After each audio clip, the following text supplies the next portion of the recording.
बुरा नहीं माना ना, यू आर जस्ट नहीं। Generating word salads right now. हाँ हाँ बताइए। ठीक है, दीज आर वर्ड सैलेड्स। जैसे आपने ना बहुत सारे वर्ड्स को एक कटोरे में डाला है, उसको आपने ऐसे आपका अपना विचार है कि दूसरे के वर्ड सैलेड्स हैं और अपने वर्ड्स बहुत अच्छे हैं। सिंपल फिजिक्स कुत्ता साडा कुत्ता टॉमी। ये अपना आपके विचार। भाई लेजी आखिरी के 10-15 मिनट देख ले बस। चलो इनके कहने पे आखिरी के 10 मिनट देखते हैं रुको। I better see something good. ठीक है, अगर कुछ मेरे को जितना लग रहा है फालतू ही होगा इसमें, इतना कुछ दिखा नहीं अभी तक। Let's see what is about to come last के 10 मिनट में। तो यहाँ से देखते हैं चलो। तो ये लिमिटेशंस है विज्ञान के पास, और विज्ञान उतना ही ऑब्जर्व कर सकता है जितना हम जानते हैं, जितनी भी अच्छी से अच्छी मशीन बना प्रश्न देखो और हर चीज अप्रोक्सीमेशन है। अगर मैं इसको दूर से देखूंगा मुझे कुछ दिखेगा, पास में आऊंगा थोड़ा और दिखेगा डिटेलिंग, और मैं महीन में जाऊंगा और डिटेलिंग दिखेगी। लेकिन वो क्या हो रहा है, वो एक्चुअल में हमारा प्रिसीजन ही सुधर रहा है, विज्ञान में हमारा सुधार हो रहा है। विज्ञान अल्टीमेटली हमें एक बेसिक सी चीज भी नहीं बता सकता है। अगर मैं बेसिक सी चीज भी नहीं बता सकता। Define basic, reality define reality, basic तो हम अपनी सराउंडिंग के हिसाब से define reality. See you have used a lot of words, define them. नहीं, रियलिटी ये है कि जो रियल चीज है। Okay, what is real? This is एक सेकंड यार, ये होस्ट के साथ डिबेट कर रहा है। थोड़ा पीछे से देखते हैं ना ताकि कुछ मिस ना हो जाए। मैंने संभावनाओं की बात एक बार भी नहीं। मैं बात जिसकी कर रहा हूँ, मैं कह रहा हूँ मेरे लिए जो चीज नहीं है, सुनिए, मैं भी आनंद करता हूँ। इनकी इसको मैं कहाँ रिस्पेक्ट से करता मिली हूँ, आपके शब्द प्रमाण को मैं रिस्पेक्ट करता तो हूँ। मैं ये कह रहा हूँ कि आप मुझे ये सिद्ध करके दिखाइए, मैं इसे एरोगेंस भी मानता हूँ। मैं नहीं कह रहा हूँ कि आप मुझे सिद्ध करके दिखाइए कि ईश्वर नहीं है। मेरा ऐसा कोई एरोगेंस नहीं है। मेरा ये भी एरोगेंस नहीं है कि मैं आपको प्रूव करके दिखाऊंगा कि ईश्वर है। मैं ये मानता हूँ मेरी बौद्धिक संकल्पना में और मेरे बौद्धिक विकास की यात्रा में मैं ईश्वर को बौद्धिक पायदानों पर, तर्क के पायदानों पर स्वीकार करता हूँ और मानता हूँ। मुझसे कोई ये पूछे कि क्या आपका ईश्वर के संबंध में कोई एक्सपीरियंस है जिसके आधार पर आप ये कहें कि फला घटना से आप ईश्वर को मानते हैं। मैं घटना के आधार पर, प्रकृति के आधार पर, संघातों के आधार पर ईश्वर को नहीं मानता। मैं बौद्धिक तर्क के आधार पर ईश्वर को मानता हूँ। कार्य कारण का प्रतिफलन मैं मानता हूं कि है। आप इसे हास्यास्पद मान सकते हैं, कोई और मैंने कभी भी कहा नहीं है हास्यास्पद मैं है। इसे बहुत महत्वपूर्ण बात मानता हूं कि ये स्ट्राइकर यहाँ है, इसे किसी ने बनाया है, ये माइक यहाँ है, चांद का पर्दा बनाना नहीं जानती। मेरा पिता है सांख्य दर्शन कहता है, सांख्य दर्शनकार कह रहा है कि सब कुछ का कर्ता वही है। तो मैं सब कुछ के कर्ता उस जो मुझे अस्तित्व दिख रहा है मैं उसे ईश्वर मान रहा हूँ। लेकिन मैं जो विज्ञान की बात चल रही थी उस पर मैं कुशल जी आपसे बात कर रहा था कि जब आप विज्ञान के प्रत्यक्ष प्रमाण की बात करते हैं और बोलते हैं कि जो चीज मुझे ऑब्जर्व हुई है मैं मान रहा हूँ, जो नहीं हुई है मैं क्यों लूं उसका बर्डन। और मैं ठीक है, यहाँ से डिबेट स्टार्ट हो रही है कि ये एंटी साइंटिफिक है। आई गेस ये एंटी साइंटिफिक है kind of. Let's see. Guess the host got bored. He decided to create a debate exactly. If Hamid interview this debate by the I think I go at it. भाई okay सही है। मुझे नहीं पता है, that is the simplest solution for it. विज्ञान की एक छोटी सी लिमिटेशन आपके सामने रखता हूँ। विज्ञान मुझे नहीं बता पाएगा इसका मास कितना है, बता ही नहीं पाएगा कभी।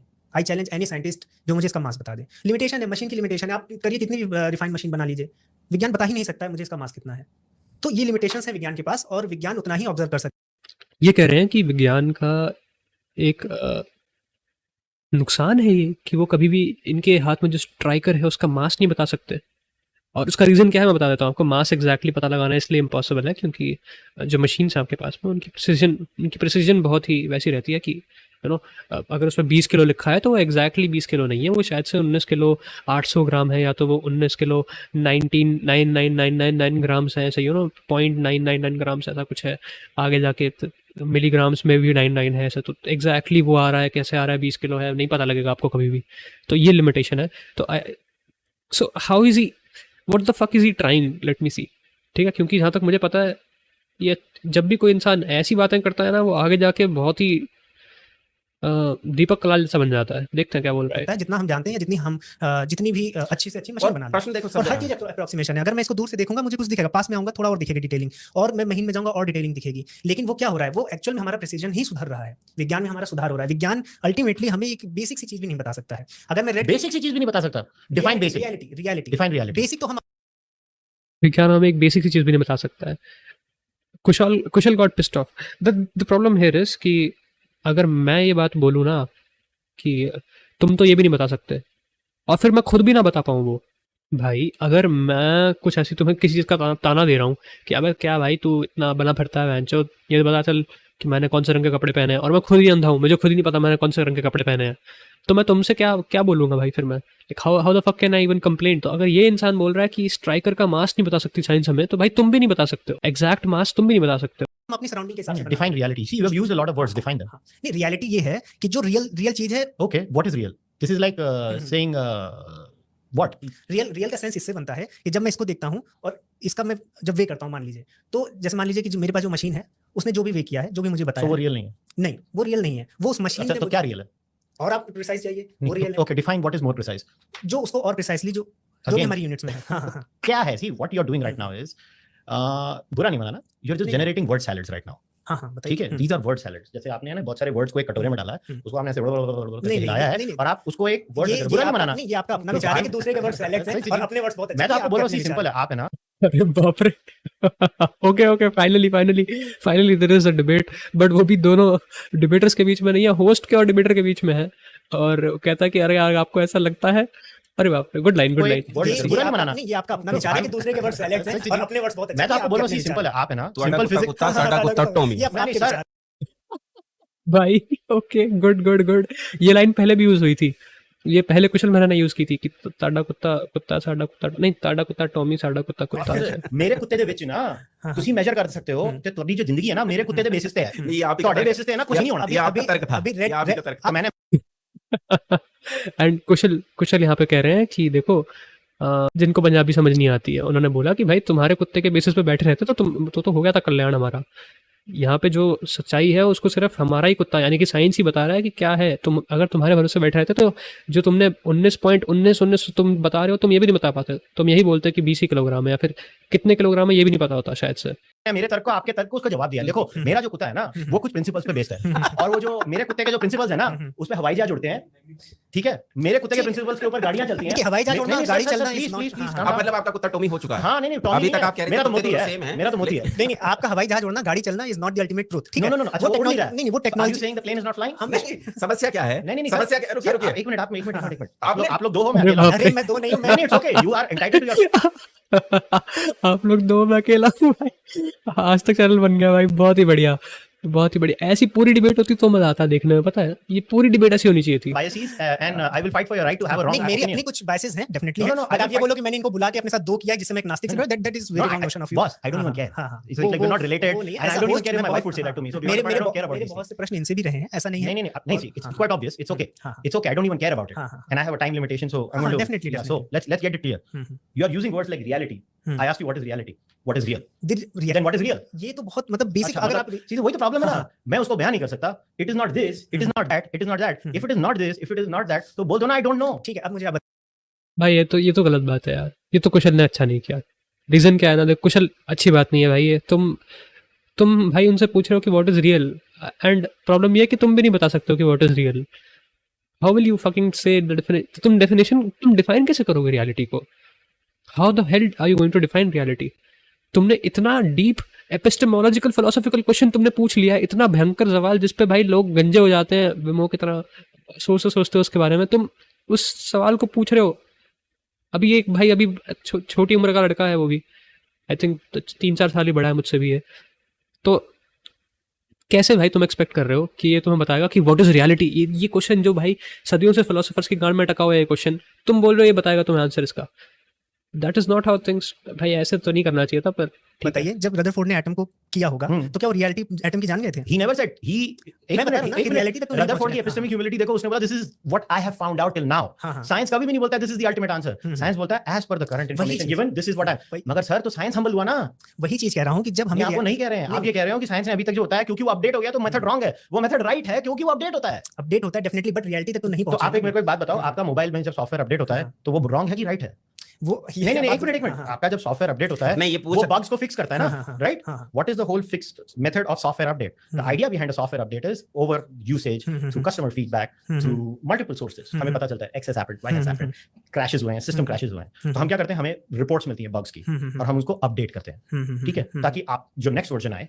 हम उसमें वो प्रॉब्लम्स ना दें ठीक है अभी कह रहे हैं प्रॉब्लम क्या है साइंस एग्जैक्टली इसी प्रिंसिपल पे चलता है एक हाइपोथेसिस होती है फिर हम डेटा फील्ड पे जाके टेस्ट करते हैं ठीक है फिर वो डेटा कलेक्ट होता है फिर वो डेटा एनालाइज होता है अब वो डेटा के जो रिजल्ट्स आते हैं उसको प्रेजेंट अगर वो हाइपोथेसिस से मैच करता है सो उसको मोस्ट प्रोबेबल ट्रूथ बोला जाता है हमेशा याद रखिएगा साइंस में हमेशा प्रोबेबल Probable तो यही मैं बोल हाँ रहा तो हूँ मगर कि मैं आपको कहता हाँ, हूँ हाँ, आप है ना मैं आपको क्या कह रहा हूँ हाँ, आप है ना लिस्ट 10 थिंग्स सी आप क्या कह रहे हो आप क्या कर रहे हो ना इसको बोलते हैं आर्गुमेंट ऑफ कन्वीनियंस इसको बोलते हैं नो ट्रू स्कॉट्समैन फैलेसी ठीक है नो ट्रू स्कॉट्समैन पढ़ लेना सब लोग क्या कर रहे हो आप लोग पता है मैं आपको बोलूंगा this Scotsman is not a true Scotsman that Scotsman is not a true Scotsman that Scotsman is not a true Scotsman who is the true Scotsman मैं आपको बोलता हूं give me 10 things as of now, which are the current scientific consensus, not the odd man out consensus, because science में consensus होता है. For example, मैं आपको consensus का एक example देता हूँ. Evolution by natural selection is the consensus argument in science. ठीक है? There might be odd scientists who deny it. Lamarckians होंगे या कुछ भी होंगे. They are not the consensus. Consensus argument है. आप मेरे को बता दीजिए 10 such consensus arguments. He was honest enough. I respect him. He was honest enough, and now I've actually understood his argument.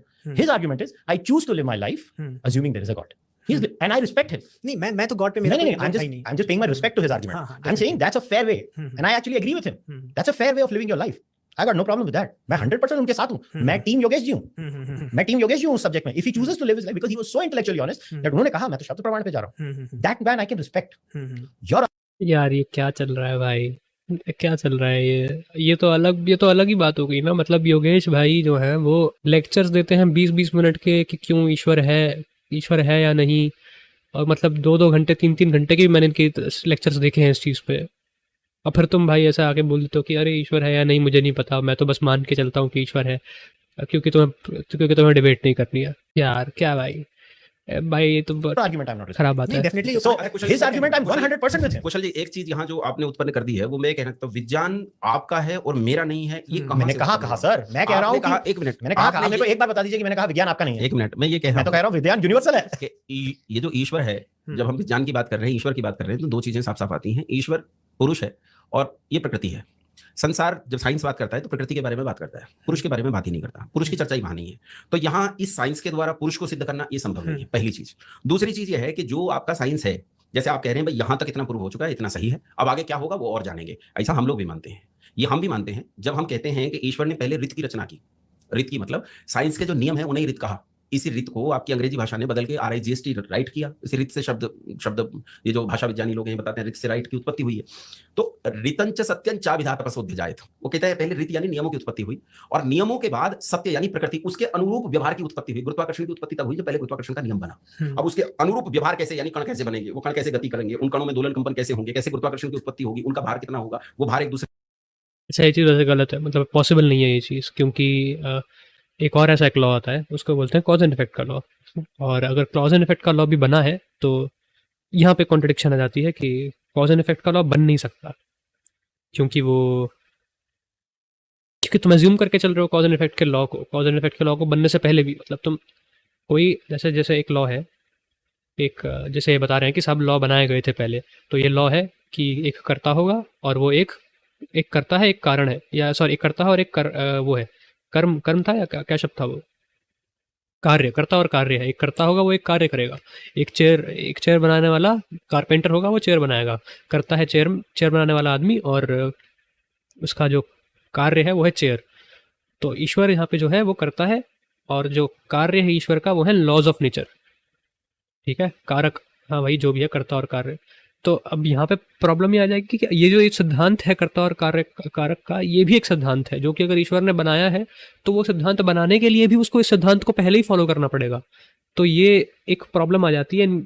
जो लोग भी ये क्लेम करते हैं ना कि लॉज ऑफ नेचर बनाए गए हैं ईश्वर के द्वारा, ये इट इज वेरी अनलाइकली कि रियलिटी के अंदर ऐसा हो. दूसरे से कितनी दूरी पर होगा, उस द्रव्य के एक दूसरे से दूरी होने पर, मैंने तो बहुत ज्यादा आप जानते हैं, मैं नहीं जानता, लेकिन जैसे भी गुरुत्वाकर्षण उत्पन्न हुआ उसके जो नियम है उसके भी तो कुछ बेसिक्स नियम होंगे ना. देखो एक चीज बताता हूँ, यहाँ घर में पानी रखा है, उस पानी का एक सूत्र होगा. अब जैसे आप कहते हैं H2O, नदी में पानी है ना. नदी के पानी का जो संगठन है वो अलग प्रकार का, हमारे पानी का संगठन अलग प्रकार का, समुद्र के पानी का संगठन अलग, तालाब के पानी का अलग, नाली के पानी का अलग, कीचड़ के पानी का अलग, मेरे पेट के पानी का अलग, सबका संगठन अलग. लेकिन इन सब पानी के भीतर यदि देखो तो इनका एक सूत्र होगा.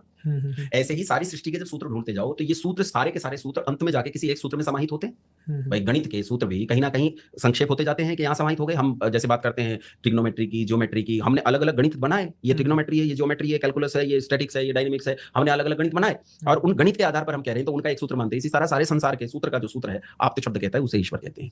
अब ईश्वर को मैं ऐसी एंटिटी के रूप में देखना चाहता हूं जो मेरी आंख कान नाक इंद्रियों से दिख जाए, या फिर ऐसे ही किसी प्रत्यक्ष कारण से मुझे प्रत्यक्ष हो जाए, तो वो रास्ता तो मेरे पास भी नहीं है. और मेरे पास उसका उपाय है शब्द प्रमाण. जिन्होंने उसका प्रत्यक्ष किया है वो ऐसा कह रहे हैं कि ऐसा है, क्योंकि डार्विन ने ऐसा कहा, मान रहे हैं कि उन्होंने ये अनुभव किया है. हाँ, ये आप उनको फेस वैल्यू पे मान रहे हैं. हाँ, ये मैं मान रहा हूं. मैं जस्ट आपसे क्लैरिफाई कर रहा हूं, मैं इसको सही या गलत नहीं कर रहा हूं. अब चूंकि आपको पता है कि हमारे पॉडकास्ट पर बुक रिकमेंडेशंस भी होते हैं, हम अपने एक्सपर्ट से चाहते हैं कि वो कुछ बुक्स बताएं आपको, जैसे आप इन विषयों पर. भाई मैं लिख के दे रहा हूँ, ये बात बोलने के बाद इनकी हुई है बहस भयंकर वाली, जो उन्होंने कट आउट कर दिया यहाँ से. ये कट है, प्रॉपर कट है. आप उनको फेस वैल्यू पे मान रहे हैं. हाँ, ये मैं मान रहा हूं. मैं जस्ट आपसे क्लैरिफाई कर रहा हूं, मैं इसको सही या गलत नहीं कर रहा हूं. अब चूंकि यहाँ पे इनकी डिबेट होनी चाहिए थी एक्चुअली। यहाँ इनकी डिबेट इन लोगों ने भाई करी है अच्छे से डिबेट, उसको इनकी गाली गलौच हुई है, मैं तुम्हें बता रहा हूँ इनकी गाली गलौच हुई है। उसके बाद में इन लोगों ने वो पार्ट को कट कर दिया और सीधा ही लगा दिया एंडिंग वाला कि अब बुक रिकमेंडेशन की बारी। ओके ओके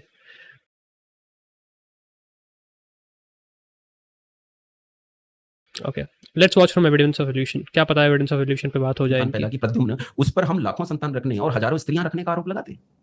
ये विचारणीय पक्ष है। मैं उनकी प्रशंसा कर रहा हूं या निंदा कर रहा हूं। एक बाबा जी को मैंने देखा टीवी पर, मतलब सिर बड़ा था कि पेट, ये तो मैं नहीं ठीक से डिसाइड कर पाया कि कौन सी चीज उनकी ज्यादा बड़ी थी, और तिलक यहां से शुरू होता था बीच तक जाता था, और वो गर्दन हिलाकर श्री कृष्ण की प्रशंसा कर रहे हैं। सुनिए, कहते चोर जार शिखामणि। कौन थे? बोले अव्वल दर्जे का चोर था। शिखामणि मतलब सबसे ऊपर का, चोटी का चोर। जार, जार समझते हैं? जो दूसरों की स्त्रियों को छेड़े, अच्छा, जो रास्ते में चलती स्त्रियों को परेशान करे, पकड़े, छेड़े, ऐसा चोर जार शिखामणि। कैसे? चोर भी सबसे ऊपर का और जार भी सबसे ऊपर का। ये प्रशंसा है कि निंदा है? अब जब एक आदमी इस चीज को देखेगा तो क्या उसकी श्री कृष्ण में अश्रद्धा उत्पन्न नहीं होगी? इस चरित्र में उसकी अश्रद्धा उत्पन्न नहीं होगी? एक तार्किक आदमी की तो होगी। भाई अतार्किक हो, अंधश्रद्धा रखता हो, उसकी बात दूसरी, लेकिन तार्किक व्यक्ति के मन में एक अश्रद्धा उत्पन्न होगी कि भाई ये आदमी, क्या आप अपनी लड़की का हाथ ऐसे लड़के के हाथ में देना चाहेंगे जो नित्य 10 लड़कियां बदलता हो? नहीं देना चाहते। इसे चरित्र को हम स्वीकार नहीं करते हैं। बस यहां भी समस्या, यहाँ पे श्री कृष्ण की बात हो रही है, अगर किसी को समझ नहीं आया तो। जो इनकी डिबेट थी भी या नहीं थी यार, मैं तो कहाँ डिबेट किधर है इसमें। कोई डिबेट नहीं है। हाँ हाँ, इसमें डिबेट हो भी नहीं सकती।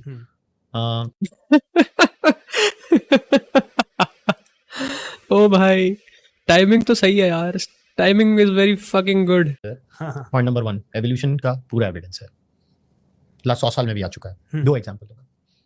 इसमें कोई डिबेट नहीं है। इसमें डिबेट हो भी नहीं सकती। सारे जो लोग इसको पढ़ने वाले, सुनने वाले हैं, जाके 2 चीजें गूगल करना। एक है पेपर्ड मॉथ एवोल्यूशन। तो पेपर्ड मॉथ मैं आपको यहाँ पे दिखा देता हूँ तस्वीर। इसको बोलते हैं पेपर्ड मॉथ। ये पेपर्ड मॉथ होता है। अच्छा, ठीक है। एक टाइम पे इंग्लैंड में जब इंडस्ट्रियल रेवोल्यूशन के बाद बहुत सारे कोल बेस्ड फैक्ट्रीज होती थी, बहुत धूल मिट्टी होती थी, तो काले रंग का पेपर्ड मॉथ होता था, क्योंकि उसके सर्वाइवल के लिए काला होने से वो कैमोफ्लेज होता था एक डर्टी एनवायरनमेंट में। Guess what happened? In a few years environmental crackdowns होते हैं, चीजें बंद हो जाती हैं, अब वो मॉथ दिखना शुरू हो जाता है। तो वो जो मॉथ को खाने वाले लोग थे, अब उनके लिए तो क्लियर टारगेट हो गया, मॉथ कैमोफ्लेज नहीं हो रहा है। तो हाउ ब्यूटीफुल इज एवोल्यूशन। वो अपना पूरा मेलानिन लूज कर देता है और वो व्हाइट हो जाता है। इससे बड़ा प्रूफ नहीं हो सकता एवोल्यूशन का। दूसरा, पोचिंग आपने सुना होगा। What the fuck did you just say? Moth camouflage नहीं हो रहा है। तो हाउ ब्यूटीफुल इज एवोल्यूशन। वो अपना पूरा मेलानिन लूज कर देता है। मॉथ अपना मेलानिन लूज कर देता है? Is that true? I don't think that is true.